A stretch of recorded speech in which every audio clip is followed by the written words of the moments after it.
Hey, cheers, cheers, cheers, everybody. Southern VT. Oh, I just got back from metal detecting, and what actually a really good find this morning. Really excited. Um, no expert, and I don't know crap about metal detecting. So if I say anything that's not right, don't shoot me.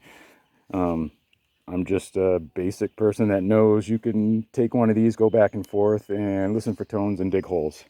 But I don't know. I run a White's Treasure Pro. Um, I bought this, gosh, it's got to be 10, 15 years ago, maybe.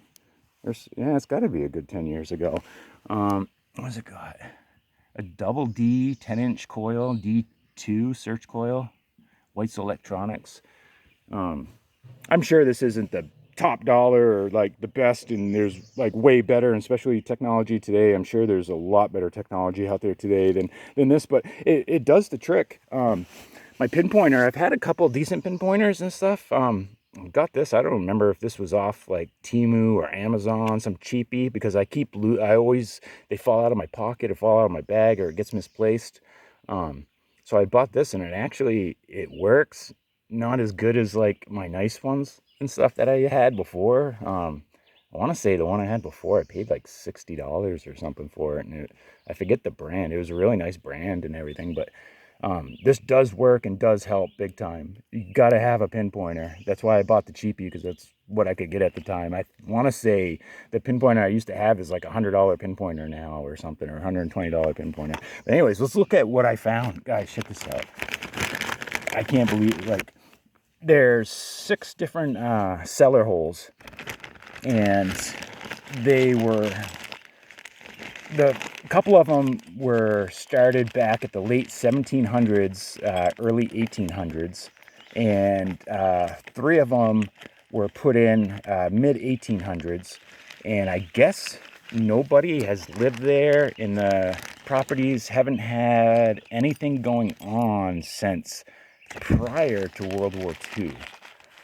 So I was expecting anything I find up there is going to be pretty old. Is that everything out? Yep. All right, let's check this out. Look at some of the marbles I found. I think I found like a porch area or something. There was, I don't have them with me right now. There are 2 axe heads that I pulled out as well. They were super, super, super rusted, just like big rusted chunks, but they're old axe heads. I found this here, 45. Now this would be like a miner's token, or an employee type token, right? You'd put in your pocket or something, right? That's what I'm thinking. There's not a ton of mines around here, but there are some mines. So I don't know if this person was, say, a miner, but I'm sure there's a lot of other industries or reasons that tokens like these here were used. I know them as being like a mine, called like a mine token. You go to work, put this in your pocket. They would realize, number 45 isn't in the office, that he's down in the mine somewhere, and when you got off work, you put this back. Is that how it worked, right? I think, I guess. um, let's see. Oh, this button. Yeah, this button here. I guess brass. I guess it could have been like gilded, but it's got. I noticed I took the brush to it a little bit, and these recesses also have. It's not coming up on the camera really, but the recesses also have some detail to them.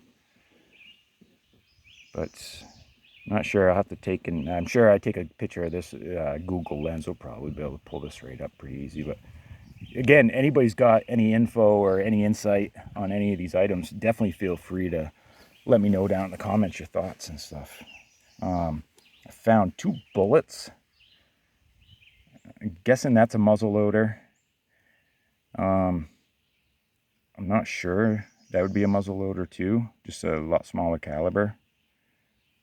It looks like it's got 2 rings on it. I've found, what is it, the 3-ring style. I don't know if they're actually the ones I found, if they're actually old or if they ever had like some reproductions or anything. These I don't feel are anything too special. This one, you can see the lead changing color there, and this one did too. Like, it has like don't know if well, that brown, maybe just a little bit of like a rust coating color over the, I scrape that off, it's lead underneath. It's got that white crusty that the lead always seems to get. Like this here, oh yeah, this was badass here. Check this out. Yeah, look at that. 1944 dog tag license, number 21 from Unity, New Hampshire.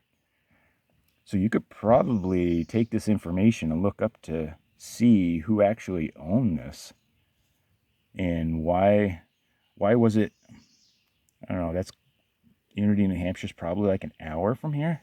Why was it here? Here's another button. This one seems to be more steel, like it's like a multiple piece, like it has like a back piece and a front piece. And I want to say it seems like underneath this rust I can see some raised like type of design or lettering. So maybe that will say something on the back there. You can see it's like a square and just like a type of little top button, little coat button or something. And this is the last button I found. I think this is like an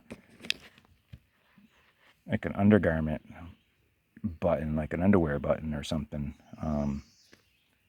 It's white. It's got like almost like it's porous. Like I don't know if it's bone maybe, but it looks kind of smooth here in the video. But if you look at it with a scope, it's like it's like a rough porous surface.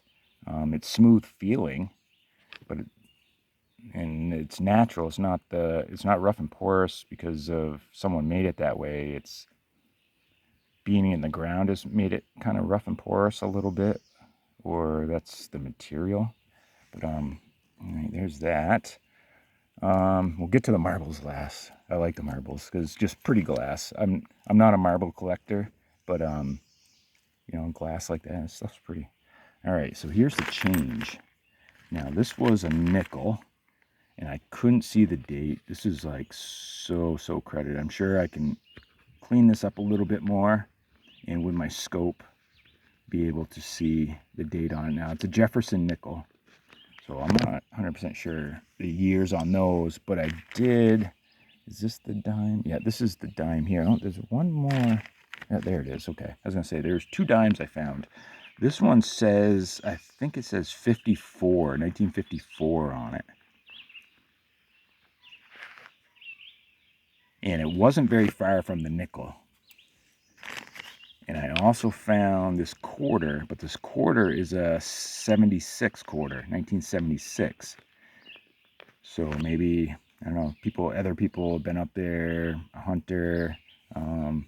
People definitely weren't living there then in the 70s, that's for sure. There's nothing left to these buildings. Mother Earth has taken them all back. All there is just stone foundation and loads of nails from all the boards and everything rotting away. But this here, the Mercury dime, and yeah, I don't remember. See, in my backpack, I have a scope with me that I carry with me so I can look at things closer out in the field, but I can't here quite make the date out. So I don't remember when Mercury dimes were minted. But yeah, Mercury dime. So that was a good find. That's got to be worth a few dollars today with silver going up. I know silver dropped at the end of last week. There's another one of those drops where you got to be looking to possibly buy and pick up to make a good flip. Because when it went up to like 115, that was some good flipping time. But then the problem was finding somebody to buy the quantity that you'd want. They were buying small amounts here and there, but a lot of shops weren't buying at that price. They knew better. But yeah, marble wise, let's see. Some of these are busted up. Like this one here. It's pretty busted up, but just a really cool color and swirl pattern to it. Really sweet marble. Has a nice swirl going to it. This one here is probably one of my favorites. The red. And there's some little ding marks. Someone played with it for sure. but like the colors there, that just looks really nice. Really pretty marble. And I'm sure when this was new and like super shiny and glossy, like that had to look really sweet. And there's this one. This one's actually in pretty good shape. I think there is a ding. Yeah, there's a ding right there. I noticed. Ding right there. There's that one.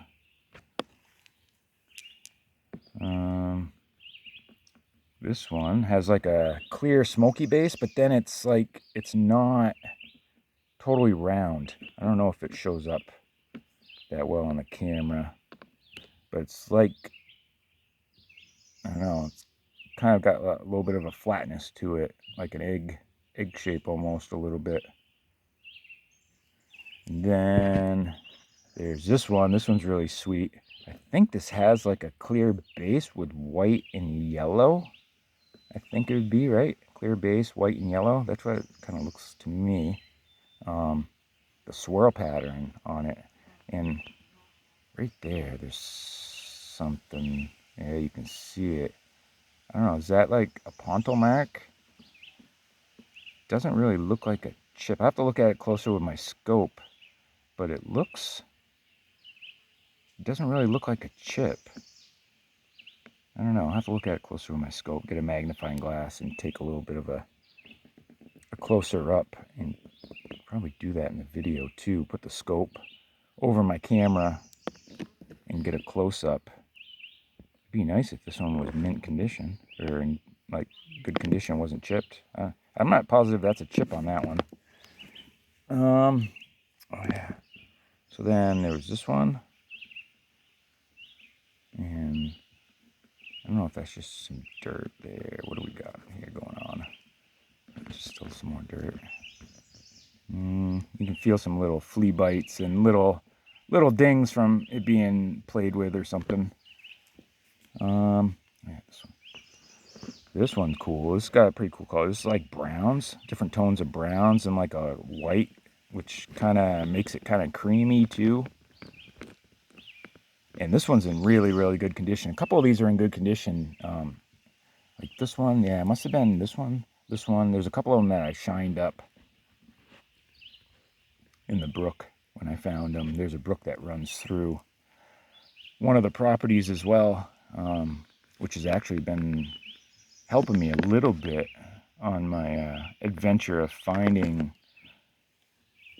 one of their trash dumps or outhouse spots. I think I've located one, but we'll see here this summer. And there's this one here. This one actually seems like it's in pretty good shape too. I'm not really seeing any crappy marks on it, any dings or broken pieces. And then there's this like minty green, and it has like a flatness color to the, I think like it was supposed to be shiny. You can see it shine in there, but part of it has like a flatness to it from being in the ground or the sun shining on it. But I'm sure a quick polish on this one will bring this one back. It's got, a few little marks from where it was played with. But yeah, that was the score and find. It was fun. This here is, I don't know, 4 hours going out, swinging the metal detector. Does it pay off to make you a bunch of money or something? No, it's a hobby. Okay, go into it. If you're thinking about it, go into it. It's a hobby, okay, guys. Go out, have fun, get some exercise, find some cool stuff, make some little like shadow boxes, like little show boxes of your items. Some of these I'm sure have a little bit of resale value, like anything silver. Obviously, you've got the silver content. Button wise or something like this, maybe there's a tiny bit of value to somebody. But if you put a bunch of these together in like a little like shadow box or like little showcase, then you'd have a little something there if you ever wanted to get rid of it. Make a few dollars off it. But yeah, some cool items. Let me know what your thoughts are. And it was all done with, ouch, ouch, ouch, ouch, try to get up. The Treasure Pro, the White's Treasure Pro. I know I bought this years ago from a friend of mine's parents own a coin shop in Lebanon, New Hampshire. So I bought it from them in Lebanon, New Hampshire, like I said, like 10, 15 years ago. But let me know your thoughts. I would always like to upgrade to something a little bit better, but this seems to do the trick. I don't know. Maybe I'm missing out on a lot with this. And, you know, let me know your thoughts. Anyways, Southern VT out. Much love. Peace.